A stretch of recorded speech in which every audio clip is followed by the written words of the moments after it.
안녕하십니까. 우주발사체 발사 현황에 기반한 우주발사체 최초 발사 성공률에 관한 연구를 진행하게 된 4반 6번 민준환입니다. 네, 저는 서론, 우주발사체 성공률 분석, 우주강국의 발전 과정, 실패 원인 분석, 그리고 이를 통한 결론을 도출하는 방향으로 연구를 진행하였습니다. 네, 우선 연구 동기 및 연구 과정입니다.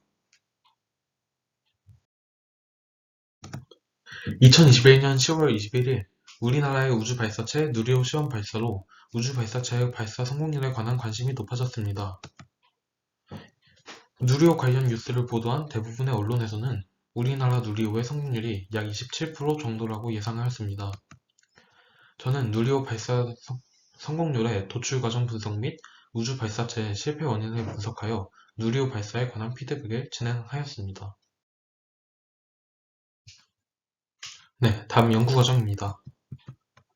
저는 발사 성공 확률 분석, 소련과 미국을 중심으로 한 우주 강국의 우주 발사체 발전 과정, 그리고 실패 원인 분석으로 연구를 진행하였습니다.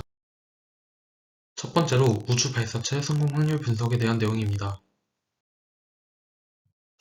지금까지 우주 발사체 발사를 시도한 나라는 총 11국으로 그중 최초 발사에 성공한 나라는 소련, 프랑스, 이스라엘 뿐이었습니다. 미국의 경우 세 번째 시도 끝에 성공하였고 중국과 인도 같은 경우는 두 번째 발사에 성공하였습니다. 일본은 다섯 번째 발사 시 성공하였고 유럽은 11번 발사 중 7번을 실패했는데 이렇듯 세 번의 훌쩍 넘긴 횟수에 겨우 성공한 나라도 있습니다. 브라질 같은 경우는 세 번 발사 시도 모두 실패하여 성공률 0%를 기록하였습니다. 이 수치를 바탕으로 최초 발사 시 성공률을 분석해보면 27.2%라는 수치를 얻을 수 있었고 각국의 첫 발사체 발사 성공률은 약 56% 정도가 나왔습니다. 전 세계의 발사체 발사 횟수를 분석해보면 우주 발사체 개발 초창기인 1950년대 실패율은 미국 66.1%, 소련 36.9%, 유럽 40%, 일본 100% 등으로 전 세계적으로 44% 정도의 수준이었습니다. 하지만 1900년대 후반 이후로는 실패율 5%를 조금씩 넘나드는 수준을 유지하고 있습니다.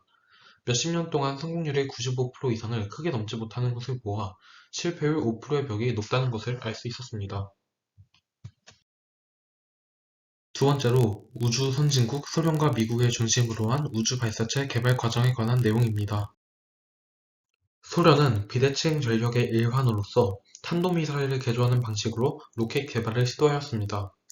초창기 모델인 얼세븐 세미로카의 경우 최초 발사는 성공하였지만 총 27번 발사 중 9번을 실패하여 성공률 약 66%를 기록하는 등 성공률이 높지는 않은 편이었습니다. 하지만 이후 소련은 새로운 발사체를 개발하기보단 얼세븐 로켓을 기반으로 지속적인 개수를 진행하는 방향으로 발사체 연구를 계속하였고 그 결과 후속작 소유즈-U는 총 765번 발사 중 22회밖에 실패하지 않으면서 실패율 2%를 기록하는 안정적인 발사를 성장하였습니다. 소련이 빠른 속도로 발사체를 개발할 수 있었던 이유는 그 특유의 개발 방식 덕분이었습니다. 얼세븐 로켓의 개발은 철저한 설계를 바탕으로 구체적인 시뮬레이션 검수 과정을 거치며 시험 발사 한 번 한 번에 심혈을 기울이는 현대의 방식이 아닌 일단 로켓을 만들고 발사해본 다음 그 문제점을 찾아 개선해 나가는 방식이었습니다. 당시 소련은 국가의 모든 경제력을 로켓 개발에 투자하고 있었기 때문에 소련의 절박함과 끊임없는 천문학적인 투자 덕분에 개발이 진행될 수 있었다고 합니다. 이러한 영향으로 현재 러시아는 다른 나라에 비해 상대적으로 항공우주 분야에 투자하는 예산이 적지만 여전히 세계적으로 뛰어난 우주 발사체 기술을 보유하고 있습니다. 그래프는 미국의 대표적인 로켓의 발사 기록을 정리한 것입니다. 1960년대에서 1970년대에는 물레이스의 대표 주자였던 세턴 로켓, 그 뒤를 이어받아 1980년대부터 2010년대까지 활약한 우주왕복선, 2010년부터 현재까지 미국의 주력 발사체로 쓰이고 있는 팔컨 9는 모두 미국의 주력 발사체로 총 합쳐서 실패가 4번밖에 없을 정도로 안정적인 성능을 자랑하였습니다. 위 그래프는 미국이 왜 우주강국이라 불리는지 충분히 보여주고 있다고 생각합니다. 미국은 스푸트니크 쇼크를 계기로 우주 발사체 연구에 몰두하기 시작하였습니다. 미국의 첫 발사체 뱅가드는 11번 발사 중 8번을 실패하여 저조한 성공률을 보였습니다. 하지만 그 이후 개발된 미국의 주력 우주 발사체 세턴과 우주왕복선 펠컨은 모두 안정적인 기록을 보유하고 있습니다. 세턴은 100%의 성공률을 기록하였고 우주왕복선은 128번 발사 중 한 번 실패, 펠컨은 10년이 넘는 기간 동안 단 한 번 실패하였습니다. 미국의 뛰어난 성공률은 우주 경쟁 당시 국가 차원에서 로켓 개발에 투자한 것과 지금까지도 매년 140억 달러가량을 항공우주 분야에 투자하는 것으로 설명할 수 있을 것 같습니다. 비표를 보면 알 수 있듯이 미국은 항공우주 분야에 전 세계적으로 압도적인 투자를 하고 있습니다. 앞서 살펴본 미국과 소련의 경우에서도 볼 수 있듯이 우주 발사체 개발은 투자되는 액수에 따라 성공이 좌우될 수 있어 자금의 중요성을 무시할 수 없을 것 같습니다. 마지막으로 우주 발사체 실패 원인 분석입니다. 개발 이래 가장 큰 실패 원인은 추진 시스템입니다. 추진 시스템은 로켓의 가장 핵심 부분으로 가장 활발한 물리화학적 반응이 일어나는 곳입니다. 대중에게 익숙한 우주 발사체 실패는 거의 다 추진 시스템의 문제로 일어났는데 대표적으로 일부는 1차 때부터 4차 발사 모두 다단의 로켓의 오작동으로 실패하였고 미국의 뱅가드 또한 추진 시스템 중 연료 탱크 압력이 문제가 되어 실패하였습니다. 추진 시스템 다음을 차지하는 실패 원인은 분리 시스템이었습니다. 우리나라의 경우 나로호 1차 발사 때 분리 시스템으로 인한 실패한 경험이 있습니다.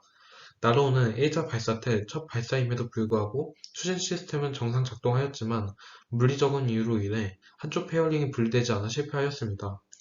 분리 시스템 다음으로는 항공 정자 시스템, 구조 시스템, 전기 시스템 등이 주요 실패 원인이었습니다.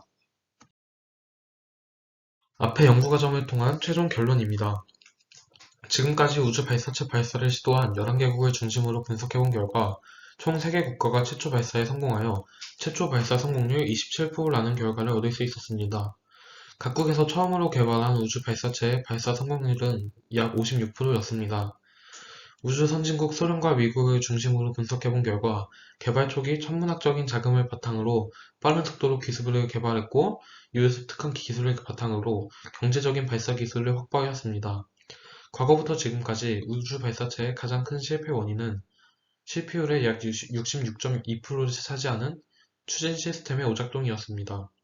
최근 발사한 누리호의 경우 첫 발사임에도 불구하고 가장 큰 고비인 1, 2차 엔진이 정상 작동된 점은 거의 성공했다 함에 무리가 없고 앞선 여러 국가의 발사 사례를 봤을 때 3번 이내에 성공할 가능성이 높다고 생각합니다. 네, 지금까지 발표를 들어주셔서 감사합니다.